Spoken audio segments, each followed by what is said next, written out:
ભાવનગર શહેરમાં આવેલ ગોળીબાર હનુમાનજી મંદિરમાં છેલ્લા 7 દાયકાથી વધુ સમયથી સેવા બજાવતા પૂજ્ય મદન મોહનદાસ બાપુનું આજે નિધન થતાં તેમના હજારો ભક્તોમાં શોકની લાગણી છવાઈ ગઈ હતી।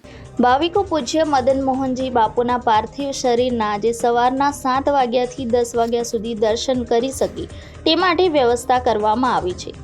રામજી કી ઈચ્છા સેના એક વાક્યને પોતાના જીવનનો મંત્ર બનાવી નાનકડી દેરીમાંથી વિશાળ શિખરબદ્ધ મંદિરના નિર્માણમાં મદન મોહનદાસજી બાપુનો સર્વાધિક હતો।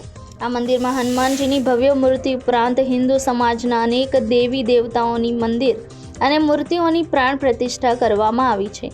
દરેક ભક્તો મંદિર પ્રત્યે આસ્થા ધરાવે છે। મહંત પૂજ્ય મનમોહનદાસજી મહારાજનો 115 વયે ગઈ રાત્રે 10 કલાકે દેહ વિલય થયો હતો। ગોળીબાર મંદિરના ઇતિહાસ બાબતની વાત કરીએ તો શહેરમાં આવેલ જવાહર મેદાનમાં આજથી અંદાજે 225 વર્ષ પહેલા અહીં લશ્કરના જવાનો ફાયરિંગની તાલીમ લેતા હતા। તે સમયે તેઓને અલૌકિક ચમત્કાર થયો અને આકાશી તેજ પ્રસર્યું હતું। ત્યારે તેઓને એક મૂર્તિ નજરે ચડી હતી જે આજે ભાવનગરની મધ્યમાં આવેલ ગોળીબાર હનુમાનજી મંદિર ખાતે વિરાજમાન છે। આ મંદિરના મહંત તરીકે મદન મોહનદાસજી બાપા હનુમાનજી મહારાજની સેવા કરી રહ્યા હતા અને પૂજ્ય બાપા 100 વર્ષથી વધુ વય ધરાવતા હોય કેટલીક વખતથી નાદુરસ્ત તબિયત ધરાવતા હતા।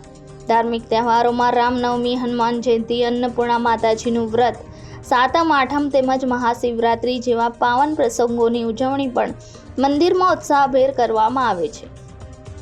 અહીં મંદિરમાં ગૌ સેવા, ભૂખ્યાને ભોજન અને સદાવ્રતને કારણે મંદિર ગુજરાત અને દેશભરમાં જાણીતું બન્યું છે। છેલ્લા કેટલાક સમયથી આ મંદિરમાં હાલ મદન મોહનદાસ બાપાની સેવામાં સરજુદાસજી મહારાજ તેમજ કલ્યાણીબેન જોડાયેલા છે। મહંત મદન મોહનદાસજી બાપા છેલ્લા 70 વર્ષથી વધુ સમયથી શહેરના જુદી જુદી જગ્યાએ રહેતા લોકોને દરરોજ સાંજે ભોજન માટે હનુમાન મહારાજજીની પ્રસાદી રૂપે અન્ન ક્ષેત્રની સેવા આપી રહ્યા છે। સવારે જરૂરિયાતવાળા લોકોને છાશનું વિતરણ કરવામાં આવે છે। મદન મોહનદાસજી બાપા માત્ર ગરીબોના બેલી નહીં પરંતુ હિન્દુ ધર્મની માતા ગાયો માટે ગૌશાળાની મંદિરની સામે આવેલી છે। તેમાં આજીવન ગૌ સેવા કરી તહેવારોમાં ગાય માટે ઓરમું તેમજ લાડવા અને માલપુવાનું ભોજન પ્રસાદી રૂપે પીરસવામાં આવે છે। પૂજ્ય મદન મોહનદાસજી બાપા દ્વારા ભૂકંપ હોય કે વાવાઝોડું કે અન્ય આફતોના સમયે ખાસ ભોજનની વ્યવસ્થા કરતા હતા। ભૂકંપ સમયે બાપા ખુદ સેવક સમુદાય સાથે કચ્છ દોડી ગયા હતા અને હજારો લોકોને હનુમાનજી મહારાજની પ્રસાદી તરીકે કીટનું વિતરણ કર્યું હતું। વાવાઝોડાના સમયે સ્થાનિક લોકોને મદદ કરી કડી ખીચડીનું પણ વિતરણ કરવામાં આવ્યું હતું।